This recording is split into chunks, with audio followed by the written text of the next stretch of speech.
Thank you very much for that kind introduction. It's a pleasure to be here. I'd very much like to thank the College of the Ozarks and the Pensmore Foundation and the American Family Association for making this possible. So over the next 30 or so minutes, I want to make 4 points about religion and the American founders. First of all, I want to make it crystal clear by the time of the American founding, most civic leaders, I'd say even all civic leaders, had come to embrace a very robust understanding of what it means to have religious liberty. And this understanding was eventually encapsulated into the First Amendment to the U.S. Constitution. Second of all, I hope to make it clear that the American founders embraced this robust understanding of religious liberty for profoundly Christian reasons, that is, for biblical and theological reasons. Thirdly, contrary to a lot of scholarship, I want to make it clear that the American founders did not embrace religious liberty because they were deists who desired the separation of church and state. In fact, almost the opposite is true. And finally, I hope to make it clear, as was said earlier, that the American founders, although they embraced religious liberty for Christian reasons, they understood that religious liberty is a God-given right to all people, and so anyone, regardless of religion or creed, should enjoy this right in the United States of America and throughout the world. All right, now there are those who would contend that a commitment to biblical Christianity means that one should, in fact, be intolerant of other believers. And in fact, those who look at the history of Christianity would see this as there's some evidence, some truth in this. From the time the Emperor Constantine embraced Christianity to the Emperor Theodosius making the official religion of the Roman Empire, you see, in fact, a tendency, a proclivity for civic leaders to want to enforce their understanding of the truth of Christianity. And the early American colonies were not immune to this. It was not uncommon for colonies to establish churches, for religious dissenters to be persecuted or to be banned. And we saw this from the north to the south. It wasn't just a Puritan New England thing. Now, if I had more time, I would argue that, in fact, the colonies had a greater understanding of religious liberty than they're often given credit for. Oftentimes, dissenters, religious dissenters, if they kept their views private, would be tolerated.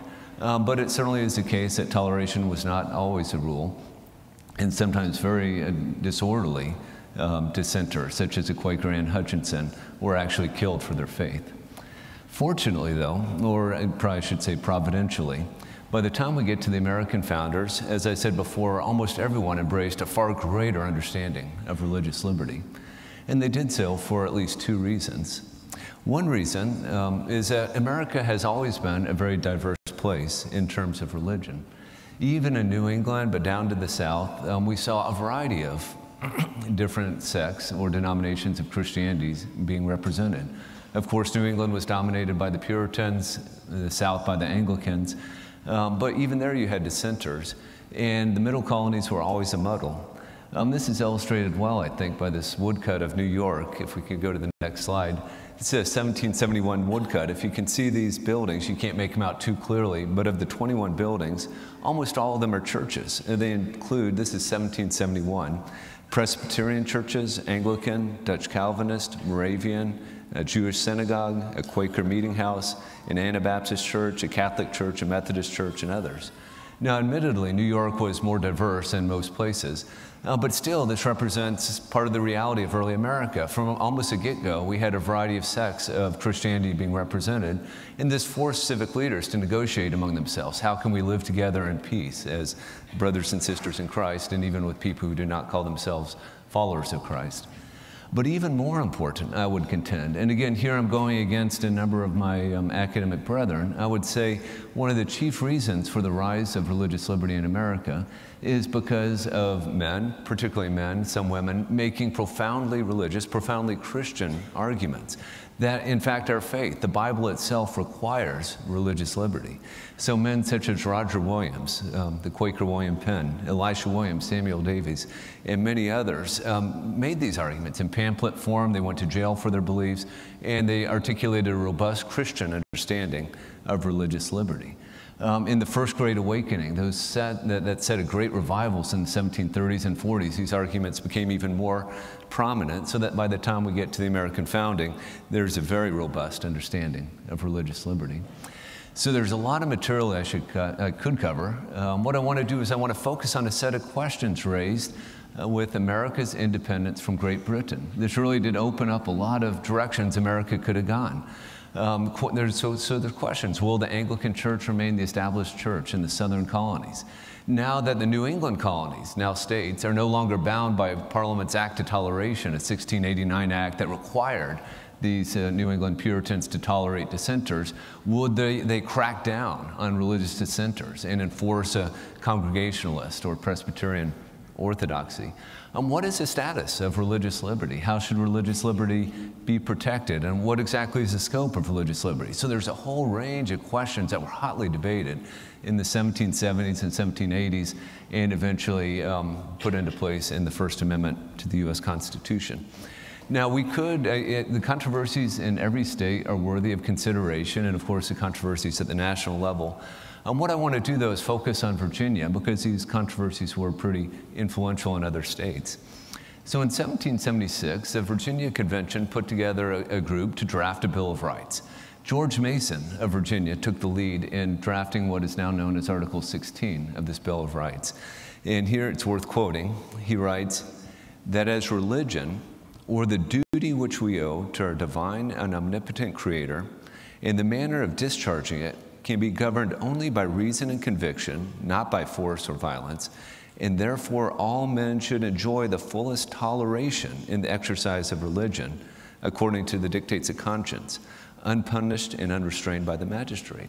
Now, this draft was very influential. It circulated throughout the states, and it was actually adopted in other states. However, there was one person in the Virginia Convention that was kind of upset by one of these words. If you caught it, George Mason talked about tolerating people of other denominations. Young James Madison stepped up, and he was a small guy, a quirky little guy, not a good speaker, but he objected. He said, no, toleration's not the right word.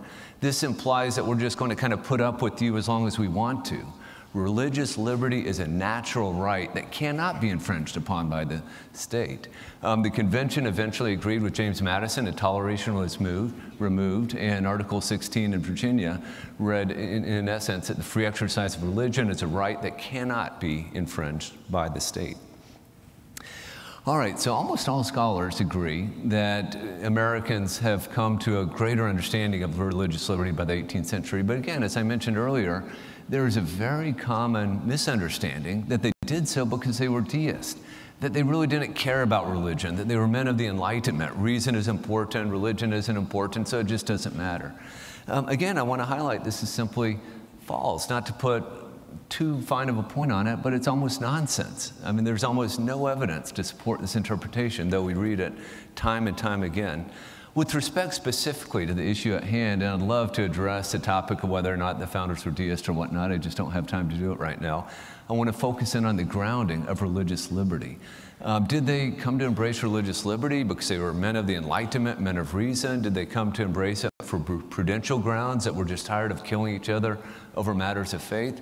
I would say no. They came to embrace it because of, again, Christian arguments, theological arguments. Note that Mason's argument, the way that Article 16 began, it says that we have a right to religious exercise because we have a duty to worship God. His argument for religious liberty is bound upon our duty to worship God, and yet it's a duty that has to be exercised according to our will, according to our own reason. The state can't tell us how to worship God. We definitely have a duty to do so, but the state simply has no business. The state is incompetent to do that. So that is Mason's argument, but this sort of argument was made by tons and tons of people. I'll just give you a couple of examples. The Baptist minister Isaac Backus, in his 1773 essay, An Appeal to the Public for Religious Liberty, relies on a biblical account of the role of government to support his argument for religious liberty. The Presbyterians from Hanover County in Virginia contended that, quote, "the thoughts, the intentions, and the faith, and the consciences of men with their modes of worship lie beyond the reach of government and are ever to be referred to the higher and more penetrating tribunal, which is God." I could give example after example along these lines. Now, this is not a story you probably read in history books, or even if you've read a lot of popular scholarly books on this question, why is this? Let me just briefly suggest one reason this is the case. Many scholars, many popular authors who write on this, believe that there's only 4 documents, maybe 5, that matter for understanding religious liberty, church-state relations in the American founding.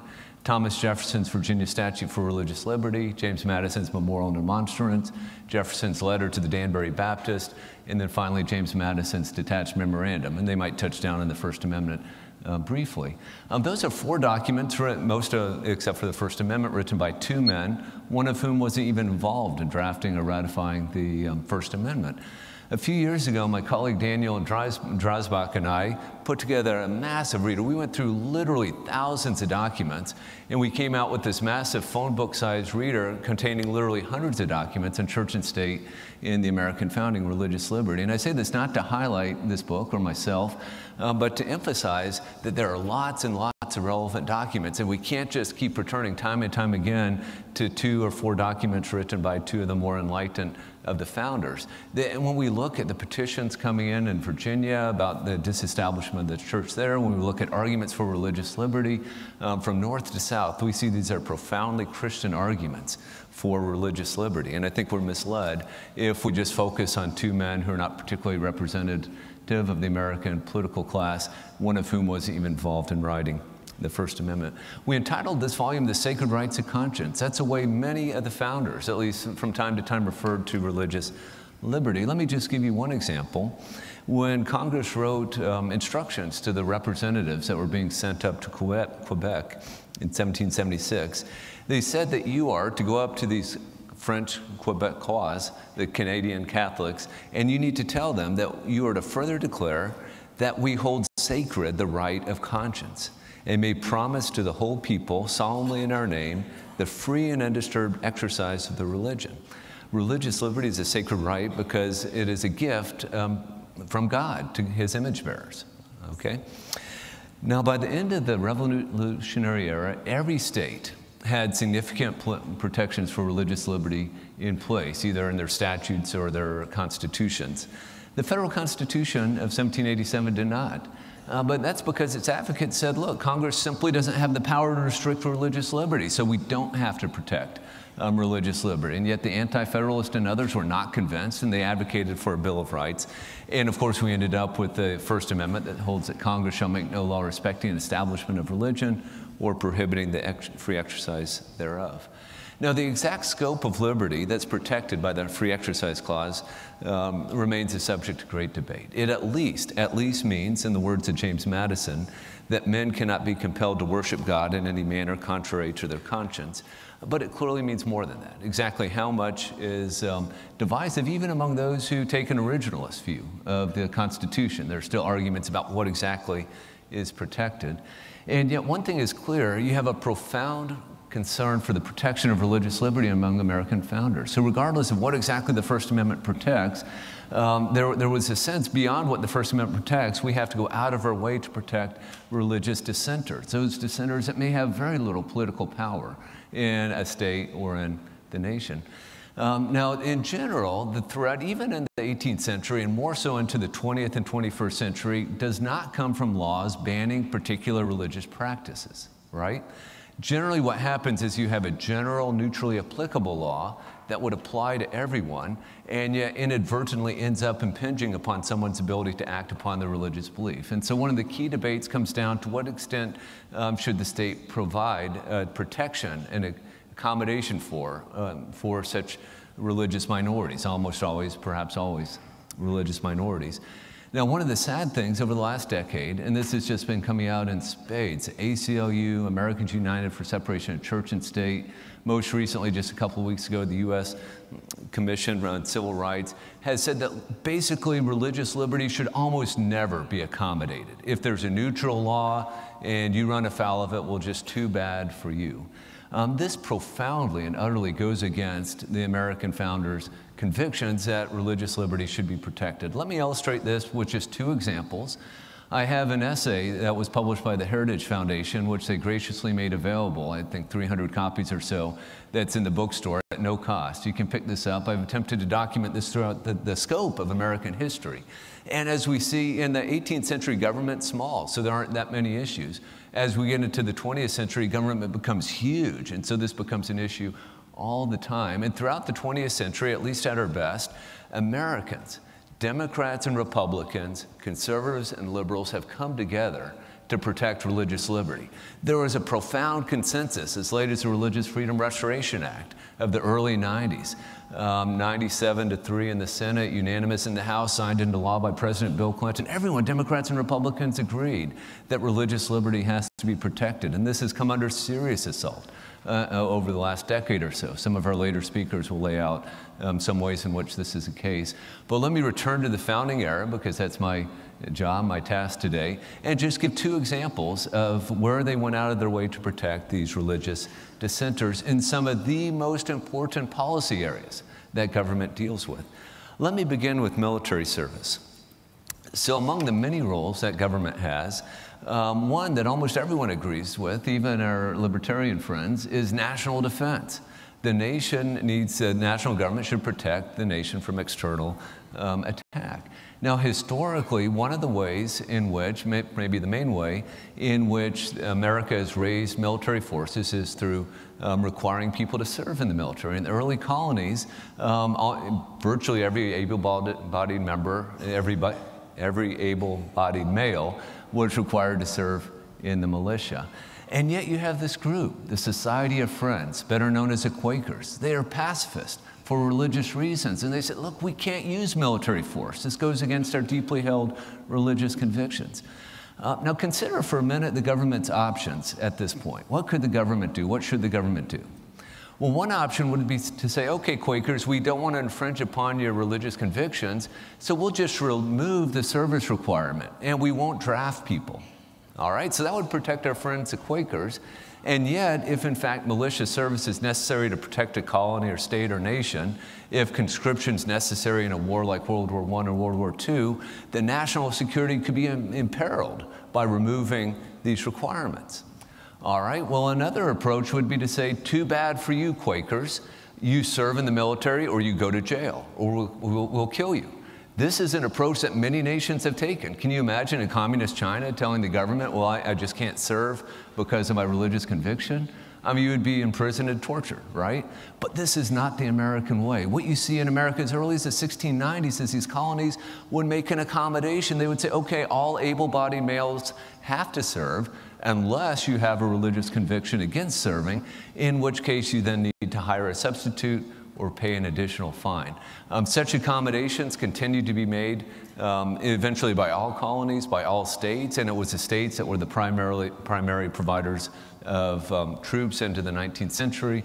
In the 20th century, where Congress got into the act, the expansions, the protections for religious liberty for religious dissenters were expanded even significantly beyond what they were in the early colonies. And I need to emphasize the Quakers had no political power. Even in the state of Pennsylvania, they very rapidly became a minority. Certainly in the 19th century, they had virtually no political power, so they weren't accommodated because they were a threat. They were accommodated because it was the right thing to do.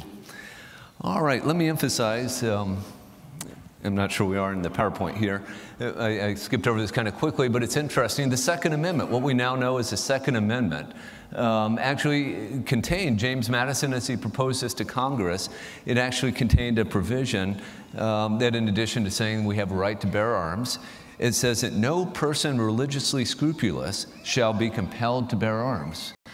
This provision at the time had almost even as much debate over it as did what we now call the First Amendment. Roger Sherman, that great patriot from Connecticut, stood up, a Congregationalist, and of course Madison's an Anglican. Neither of them are pacifists, so they aren't trying to protect themselves. They aren't trying to protect their own people. They're trying to protect those people they know who have religious convictions against military service.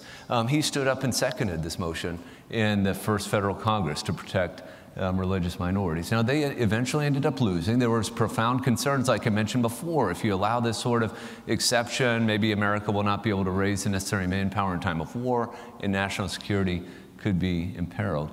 And yet, in the first Congress, a couple of months later, when the Militia Act was considered. Generally, of course, a militia would be under the control of the states, but when it comes under the control of the federal government, again, Madison came forth and again attempted to protect the rights of religious pacifists. Sherman again seconded this.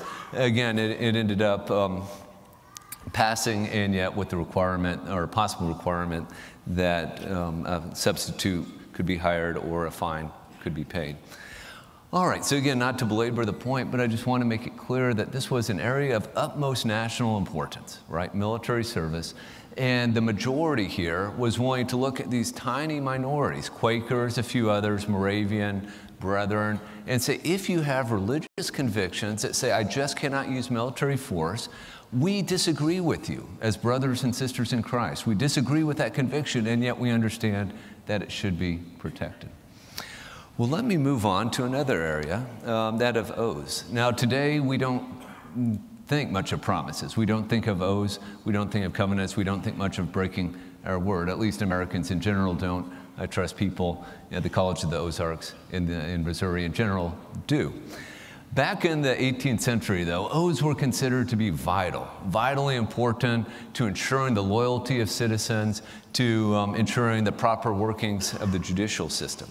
A good example of this is George Washington's farewell address, where he says, of all the dispositions and habits which lead to political prosperity, religion and morality are indisputable supports. A volume could not trace all their connections with private and public felicity. Let it simply be asked, where is the security for property, for reputation, for life, if the sense of religious obligation desert the oaths, which are the instruments of justice? We cannot count on having a properly functioning judicial system if we can't count on people giving oaths with God as a witness that they will tell the truth, the whole truth, and nothing but the truth. All right, so this is very, very important in the 18th century. Hopefully it's still important for a lot of us today. Again, I have to say, and I teach at George Fox University, a Quaker institution, but it's our friends the Quakers that again give us a problem, give us a trouble. They say, look, we have to take literally what Jesus says in Matthew 5. Let your yea be yea and your nay be nay, swear not neither by heaven nor earth. I'm paraphrasing it, but you know what I mean. You can look it up if you don't believe me. The Quakers said this means what it says. Christians ought not to take oaths. So we cannot take oaths, loyalty oaths, or oaths in the judicial system and this sort of thing. Now in England, certainly initially for the first 50 years, England says, too bad for you. Threw Quakers in dank dungeons, and literally thousands died. In the American context, though, and in England eventually, they start saying, okay, well, Quakers, if you can't take oaths, what can you do? And the Quakers said, well, we won't take an oath, but we don't mind taking an affirmation. Some of you may have heard this distinction before, right? I'm happy to affirm something, but not swear to it.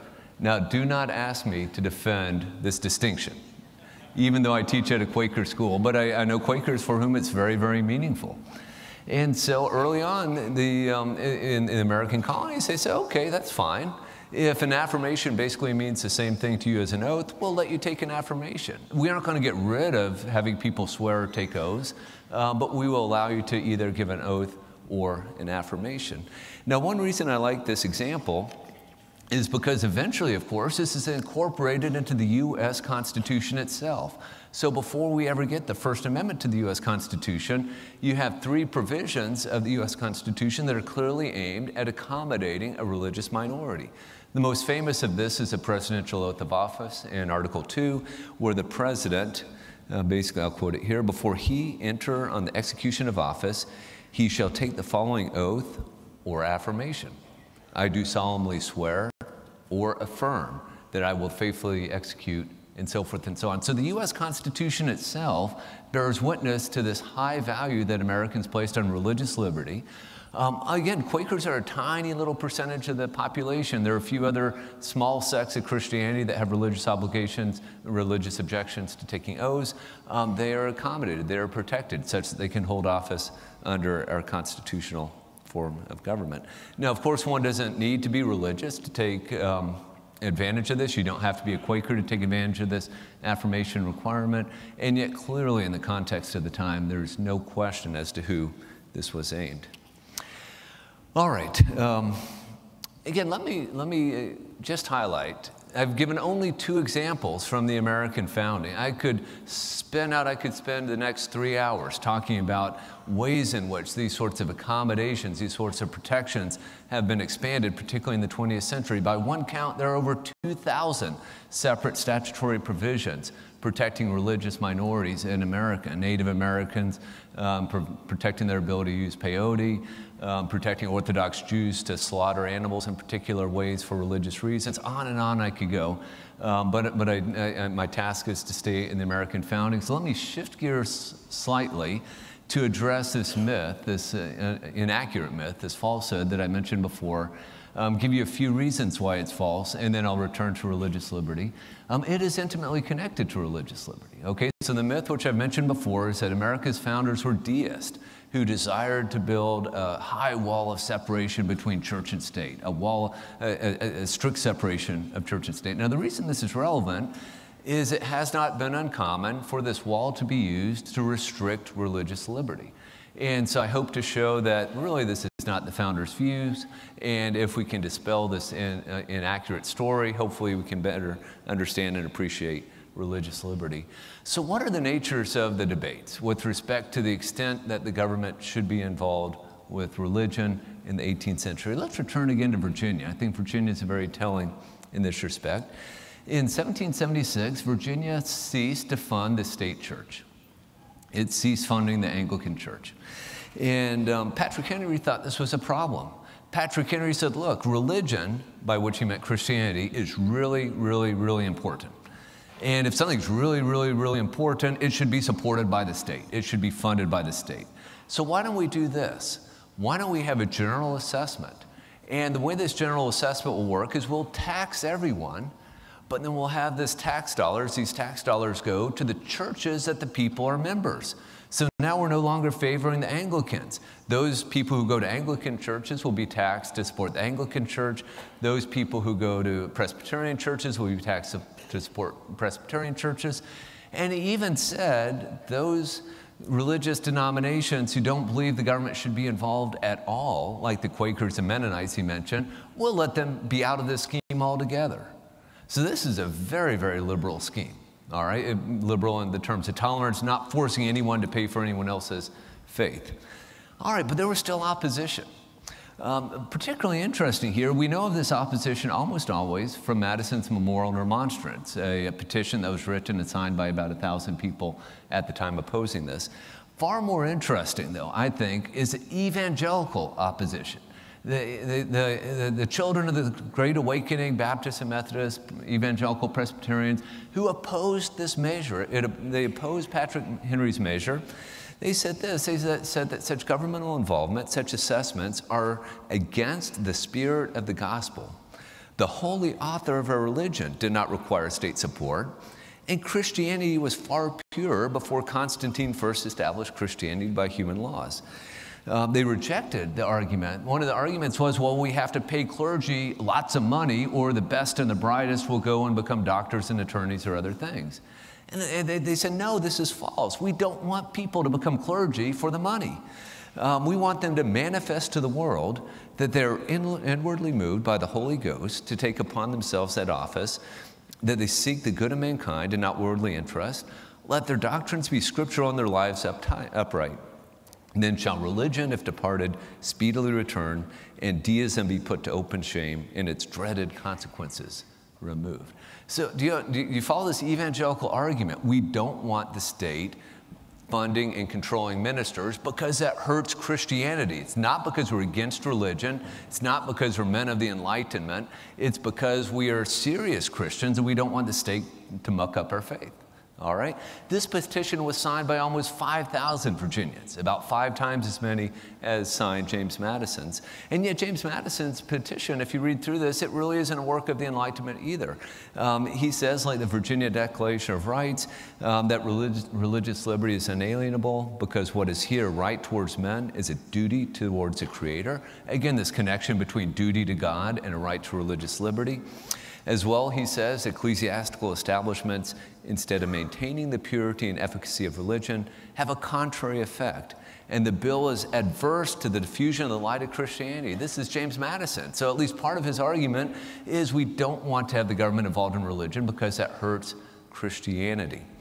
So America's founders were almost to a person convinced that religion, by which they meant Christianity, is absolutely essential to have a moral citizenry, and a moral citizenry is absolutely essential to having a well-functioning Republican form of government. The only question in their minds, and of course some people still disagreed with them, some people thought the government should be involved in supporting religion. Almost all those who said it shouldn't did so for Christian reasons. It ends up hurting Christianity, it ends up with religious intolerance, and so we need to get the government out of the business of Christianity. Now where can we get this idea that Americans wanted to build a high wall of separation between church and state? The obvious place to go, and the place that is visited way too many times, is Thomas Jefferson's famous letter to the Danbury Baptist in 1802. Here Jefferson does in fact write that the First Amendment creates a wall of separation between church and state. Now this metaphor, written in 1802, lay dormant, basically with respect to Establishment Clause jurisprudence, until about 1947, where it was resurrected and has since become taken as the founder's statement on church-state relations.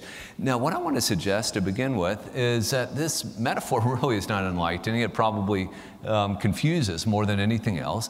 Thomas Jefferson, to begin with, wasn't involved in writing or ratifying the First Amendment, so I'm not sure why we would go to him as a source for understanding the original intent or original understanding of this amendment. He was over in Europe at the time. There's no reason to believe his views are representative of almost anyone else in America at the time. But let me suggest this to further complicate the question. Even if we look at Jefferson himself, he did not seem to act as if there was a high wall of separation between church and state. So when he was governor of Virginia, he issued calls for prayer and fasting. In his revisions of Virginia statutes, he provided statutes that laid out when a governor could issue a call for prayer and fasting, and a separate statute for punishing disturbers of the Sabbath. As a member of the Continental Congress, he proposed that the nation adopt a seal containing the image of Moses. So this is a rendering of his, for our national seal, he wanted to have this image of Moses extending his hand over the sea, causing it to overwhelm Pharaoh. And his motto for the United States of America would have been, if he got his way, rebellion to tyrants is obedience to God. Jefferson closes his second inaugural address by encouraging all Americans to join him in seeking the encouragement of the favor of that being in whose hands we are, who led our forefathers as Israel of old. In other words, he's asking his fellow Americans to pray with him. And most tellingly, 2 days after he wrote this letter to the Danbury Baptist, he went to the U.S. Capitol building where he heard John Leland, that great Baptist itinerant minister, preach in a worship service. Jefferson, of course, famously opened several government buildings for religious worship services, for Christian worship services in the early 19th century. And Leland, himself an opponent of religious establishment, obviously saw no problem preaching in a church service in the U.S. Capitol building. Now, I say this all not to say that Jefferson desired a union between church and state. Jefferson probably wanted about as far separation between church and state as almost any American. And yet, even for Jefferson, there was lots of room for cooperation and overlap. But even more significantly from my point is if we turn our eyes from Jefferson and Madison and look at the broader constellation of founders, we find there is almost no support for anything approximating the ACLU and Americans United understanding of what it means to separate church and state today, what they believe is required by the Establishment Clause, which is absolutely not by any sort of originalist understanding of the Establishment Clause. Let me give one example, two examples for why I believe this to be the case, and then I'll return to religious liberty and we'll wrap up here. I think one of the greatest ways in which this can be illustrated is, again, a few days after, I don't remember exactly how many days after, but a few days after the first Congress came up with its final version of the Establishment Clause, Elias Boudinot, a later president of the American Bible Society, he said this, I'm going to paraphrase. He said, you know, a lot of good things have been going on for us. We really should ask President Washington to issue a Thanksgiving Day proclamation. Now, Adonias Burke of South Carolina, he said, no, we can't do that.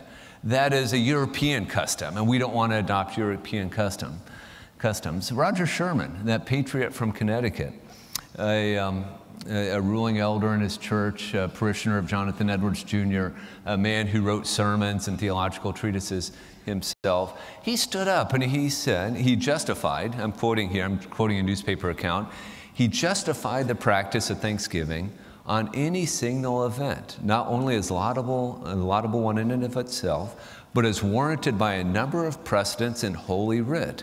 For instance, solemn thanksgivings and rejoicings that took place in the time of Solomon after the building of the temple was a case in point and worthy of Christian imitation. Do you see what he's doing here? He's saying, it's okay, Adonias. It's not a European custom. It's a biblical custom. And because it's a biblical custom, it's perfectly fine for us to do here in the United States of America.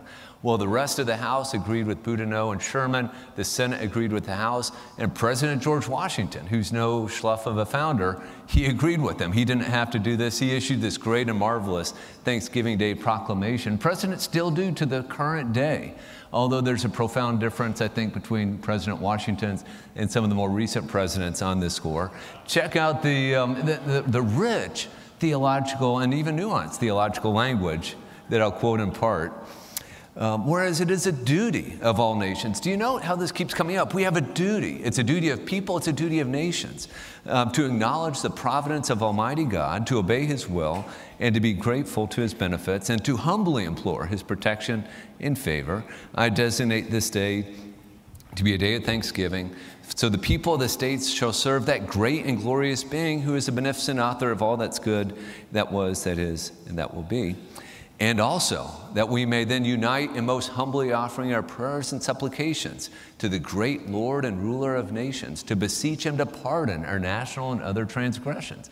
Again, this is something that until pretty recently had been a part of American political rhetoric from the highest levels. We need to understand that we as a nation are capable of sinning, and we need to bow down and ask God as a nation, not as individuals, but as a nation, to forgive us for these transgressions. So we should ask Him to do this, to enable us, whether in our public or private stations, to perform our several and relative duties properly and punctually. Now, similar proclamations, as I said, were issued by Washington, by Adams, by Madison, and by most presidents. Jefferson, it's true, refused to do so, although perhaps for 10th Amendment, interestingly enough, reasons, not First Amendment reasons. But in any case, he oftentimes, as I suggested before, would use theological language and even calling in his inaugural addresses Americans to join him in prayer. So even Jefferson didn't have this sort of absolute wall of separation between church and state. So what are we to think with respect to Establishment Clause issues? That is, a restriction on the government promoting religion. It's pretty clear that most Americans didn't want there to be a national church. They didn't want one church of the United States, like even today there's a Church of England. There is almost no evidence that they wanted anything approximating a wall of separation between church and state. There is no evidence they wanted to keep religion out of the public square, either by private citizens or public officials. These things are really late 20th, 21st century constructs that some people attempt to put back on the founders, but there's almost no historical evidence that this is the case. Well, let me just come and conclude briefly by saying this. I think the evidence is just overwhelming that America's founders were Christians who drew upon their deeply held religious convictions when they created our constitutional order. And they did so in a variety of ways. I've just been talking about religious liberty today, but I could point to a variety of other ways in which I think this is the case. Clearly, though, they did come up with this notion. They helped develop, and it had been developing historically, but by the time the American founders got their hands on the ability to write a Constitution and Bill of Rights, they had a very robust understanding of religious liberty. Now, it might be tempting, I'm not sure tempting, but it might be possible to conclude, well, if in fact these guys are sincere Christians and they want religious liberty, probably they just want religious liberty for Christians, right? That's a not implausible conclusion, but it would happen to be a false conclusion. They understood that religious liberty is a God-given right. All humans enjoy this right. One of my favorite ways to illustrate this is a letter that George Washington wrote as President of the United States to the Hebrew congregation in Newport, Rhode Island. There are only about 1,200, 1,600 Jews in America in the 1790s, pretty much in 4 cities, right? Philadelphia, Providence, Savannah, New York. So this is not a political powerhouse, all right? Nonetheless, these Jews from the Hebrew congregation in Newport, Rhode Island, they wrote to Washington praising him, praising this new constitution that come into effect. Let me quote from George Washington's reply. I think it's just beautiful. And note his use of scripture within this reply. The citizens of the United States of America have a right to applaud themselves for having given to mankind examples of an enlarged and liberal policy, a policy worthy of imitation. All possess alike liberty of conscience and immunity of citizens. It is now no more that toleration is spoken of, as if it was an indulgence of one class of people that another enjoy the exercise of their natural rights. This should echo back to that debate in Virginia. We aren't talking about toleration anymore. People have a natural right to worship God. For happily, the government of the United States of America, which gives to bigotry no sanction, to persecution no assistance, requires only that they who live under its protection should demean themselves as good citizens, in giving it on all occasion their effectual support. May the children of the stock of Abraham, who dwell in this land, continue to merit and enjoy the goodwill of the other inhabitants, while everyone shall sit in safety under his own vine and fig tree, and there shall be none to make him afraid. May the Father of all mercy scatter light and darkness in our paths, and make us all in our several vocations useful here in his own due time and way, everlastingly happy. In their book on Washington's faith, Jerry Newcomb and Peter Loback identify 9 separate scriptural references in this short letter, including a reference to Micah 4:4, that reference about sitting under one's own vine and fig tree. This was George Washington's most favorite verse, by far and away. There are scholars who say there is no evidence that George Washington read his Bible or cited the Bible. George Washington quotes Micah 4:4 alone more than 50 times. These scholars just don't pick up on it because they're biblically illiterate. He didn't put Micah 4:4 after he quotes it.